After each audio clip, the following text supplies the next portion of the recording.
자, 이번 시간에는 순환계라고 해서 심장, 폐, 신장, 비장에 대해서 알아보도록 하겠습니다. 그래서 심장과 폐를 같이 알아보고 신장과 비장을 또 따로 알아보고 그런 시간을 갖겠습니다. 자, 먼저 심장에 대해서 좀 알아볼까요? 심장 걱정 많으시죠?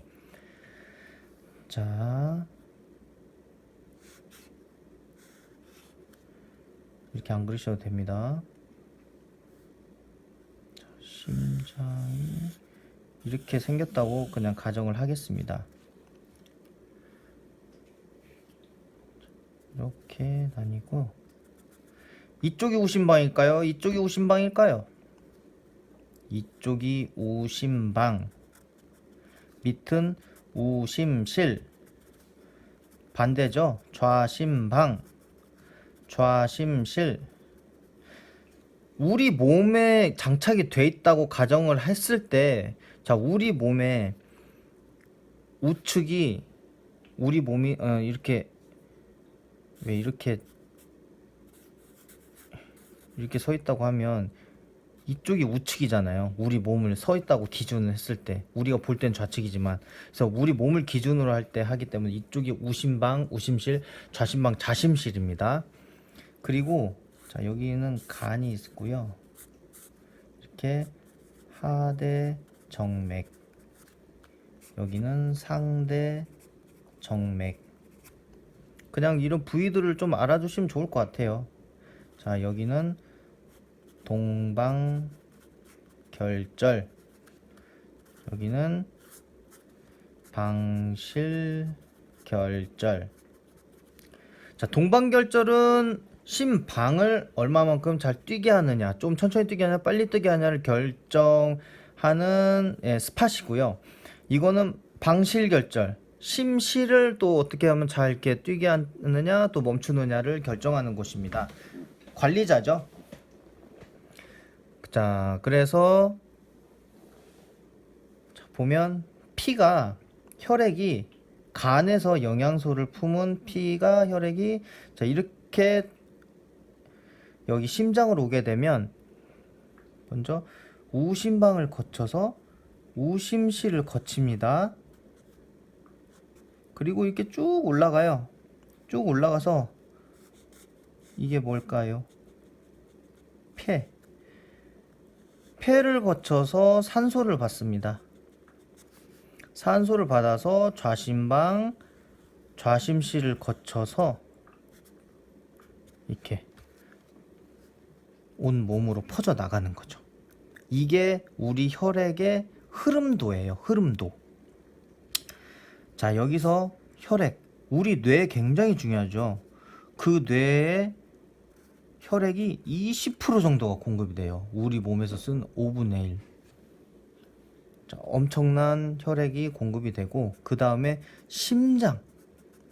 이 심장이, 자, 우리 몸속에 심장 정말 작은 요만한 그 기관인데 심장에서 무려 5% 났습니다. 엄청나게 쓰는 거죠. 그 다음에 신장. 신장에서는 25%의 혈액을 써요. 그리고 나머지는 온몸이 유지가 되는데, 자, 이제 쓰이게 됩니다.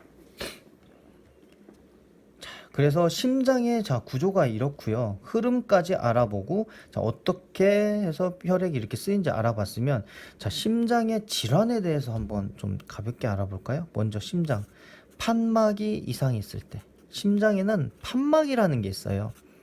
자, 여기 이렇게 돼 있는 애들이 다 판막입니다. 판막이 뭐냐? 쉽게 얘기해서 피가 거꾸로 못 넘어가게끔 막아주는 거예요. 피가 진행이 됐으면 갈 곳까지 끝까지 가야 되기 때문에 거꾸로 역류하는 거를 막아주는 겁니다. 근데 판막이 이상이, 즉 판막이 너덜너덜해지면 판막이 제대로 작동을 못할 수가 있죠. 그러다서 문제가 생길 수도 있습니다. 자, 판막 이상은 먼저 선천적과 후천적으로 나뉠 수가 있는데, 뭐 크게 개념은 같아요. 영양소 부족인데, 선천적은 엄마가 임신했을 때 비타민 B6, 9, 12가 부족한 거예요. 그러면 선천적으로 문제가 될 수 있어요. 아기에게 판막이 제대로 형성이 안 될 수가 있고, 엄마가 제대로 먹어서 제대로 놔줬지만 후천적으로 자 판막 재생 영양소가 부족하게 되면 판막 역시 판막이 안 좋아질 수 있습니다. 그러면 어떻게 안 좋냐? 자, 얘가 2000판이고요. 얘가 3000판이에요. 자, 2000판이 문제가 됐다고 가정을 해볼까요? 자, 얘가 문제가 됐어. 즉, 얘가 문제가 되면 폐에서부터 피가 이렇게 돌아야 되는데 폐에서 피가 나가질 않는 거예요. 얘가 역류되는 거를 못 막아주고 있기 때문에 계속 역류되니까 폐에서 피가 나가지 않아서 혈액 속에 있는 수분이 폐에 머물게 되죠. 그래서 폐에 물이 찹니다. 3000판에 문제가 됐을 때는 어떻게 될까요? 3000이에요. 3000판은 여기에 문제가 됐어요. 자, 여기서 이렇게 피가 돌아야 되는데 심장으로서 피를 돌려주지 못한다. 그러면 결국에는 온몸에 있는 혈액이 제대로 순환이 돼야 되는데 순환이 안 되고 계속해서 머금고 있다. 또 혈액 속에 있는 수분이 빠져나와서 몸에 부종이 생깁니다. 조심해야 되겠죠? 그래서 판막에 필요한 영양소는 뭘까요? 비슷합니다. 단백질, 비타민 B, 비타민 C 정도. 연결조직. 판막은 연결조직이니까요. 자, 요 정도가 이제 필요할 수 있겠고, 판막. 자, 두 번째는 혈관. 관상동맥이 뭐냐면요. 요거 있죠. 심장이 5%의 심장이 피를 돌려주는 기관이지만 심장 자체가 피가 또 필요하기도 하잖아요. 그걸 공급해주는 걸 관상동맥이라고 해요. 자, 그래서 혈관 이상은 협심증. 협심증이 뭘까요? 혈관이 좁아졌다는 거예요. 관상동맥이 좁아졌어. 관상동맥이 왜 좁아졌을까요? 어떤 이유로든 혈관이 손상이 됐겠죠. 손상이 돼서 혈관 내막이 굳은 살이 박히는 거예요.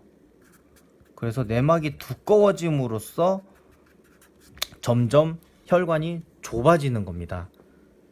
자, 이럴 때는 보통 병원 가면 이제 스텐트 삽입술이라고 해요. 강제로 뚫어주는 거죠.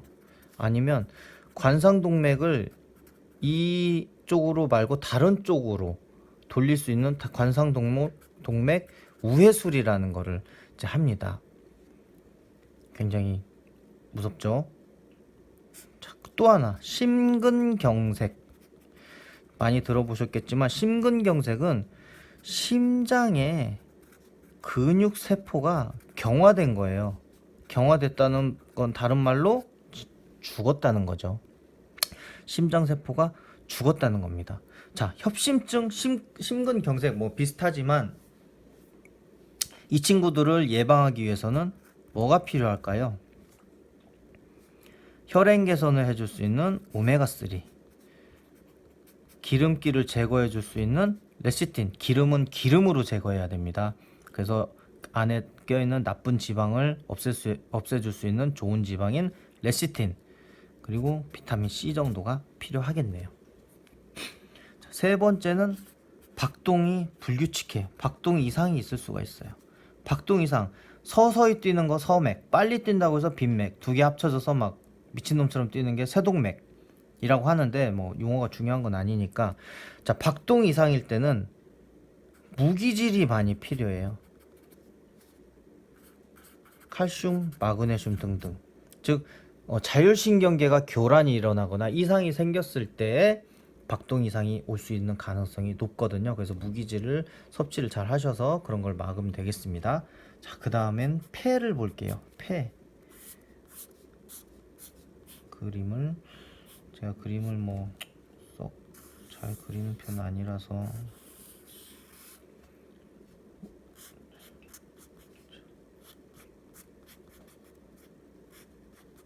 이렇게 있고 주렁주렁 주렁주렁 주렁주렁 주렁주렁.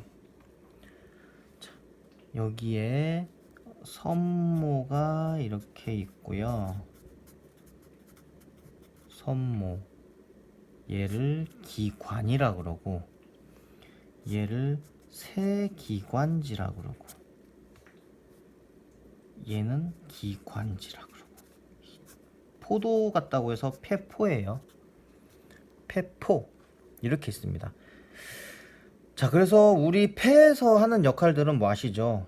숨을 쉬어서 O2를 해주고 불순물도 좀 걸러주고 공기 중에 있는 불순물도 좀 걸러주고 많은 역할을 합니다. 폐도 굉장히 중요한, 폐는 이식이 굉장히 어렵다고 해요. 굉장히 흐물흐물거려서 이식이 굉장히 어렵다고 하고 한번 망가지면 다시 좀 하기 어렵습니다. 그러니까 정말 조심해야 되겠죠.